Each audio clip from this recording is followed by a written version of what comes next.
হোলীৰ দিনা বৰপেটাত খোজকাঢ়ি ঘূৰি ফুৰোঁতেই ৰাস্তাৰ কাষত দেখিলোঁ এখন বিশেষ দোকান। দোকানখনৰ নাম ভাইৰেল গাৰ্ল চুমি বৰা ৰেষ্টুৰেণ্ট। ইয়াতে কি পায় এবাৰ ভালদৰে চাওকচোন। ইয়াতে নাচাই উদ্ধাৰ কৰা ডিমা, নাচাই উদ্ধাৰ কৰা কণী, লগতে ফৰিং আলু আৰু হনুমান পিঁয়াজি উপলব্ধ। পিছে সেইখনেই নহয়, আন এখন দোকানত কি পায় চাওক। উইমা আলু ভাজা, ব্ৰেকআপ দিয়া ৰাঙা ডিমা, চেৰেৰে চাওমিন আৰু নতুনকৈ প্ৰেমত পৰা বিৰিয়ানী 100 টকাত। আমি প্ৰথমে বৰপেটাৰ ফেমাছ ৰাঙা ডিমা এটা খাই ল'লোঁ আৰু তাৰপিছতে আমি প্ৰৱেশ কৰিলোঁ কীৰ্তন ঘৰত। এয়া বৰপেটাৰ সুঁৱেৰী উৎসৱৰ দিনাৰ দৃশ্য। সুঁৱেৰী উৎসৱৰ দিনা প্ৰভু ভগৱন্তক ঠিক এনেদৰে 7 পাক ঘূৰোৱা হয় কীৰ্তন ঘৰৰ চাৰিওফালে।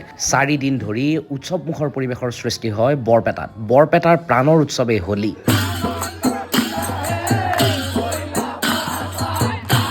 বৰপেটাবাসীৰ কণ্ঠই নিগৰি আছে হোলী গীত, আৰু হোলী গীত শুনাৰ পিছত আপোনাৰ মন এনেও ৰঙীন হৈ পৰিব। কীৰ্তন ঘৰৰ চাৰিওফালে সুঁৱেৰী উৎসৱৰ দিনা কেৱল আপুনি হোলী গীতেই শুনিবলৈ পাব। এয়া আকৌ গায়ন বায়নে খোল তাল মৃদংগৰ দ্বাৰা প্ৰভু ভগৱন্তক আৰাধনা কৰাৰ দৃশ্য। এই দৃশ্যসমূহ যিটো সময়ত মই দেখুৱাই আছোঁ, সেইটো সময়তে মোৰ চকুত পৰিল শিশুসকলে খুব বেছি ভাল পোৱা মটু পাটলুক। বৰপেটাৰ কীৰ্তন ঘৰত লাখ লাখ লোকৰ এনেদৰে সমাগম ঘটিছে। ৰাজ্যৰ ভিন্ন প্ৰান্তৰ লগতে দেশৰ অন্য প্ৰান্তৰ পৰাও আহিছে এইসকল ভক্ত, আৰু সকলোৱে এনেদৰে আহি কীৰ্তন ঘৰত প্ৰভু ভগৱন্তক সেৱা জনাইছে, প্ৰাৰ্থনা কৰিছে। আৰু সেইটো সময়তে কীৰ্তন ঘৰৰ চৌহদো ঠিক এনেদৰে সুন্দৰভাৱে সজোৱা হৈছে।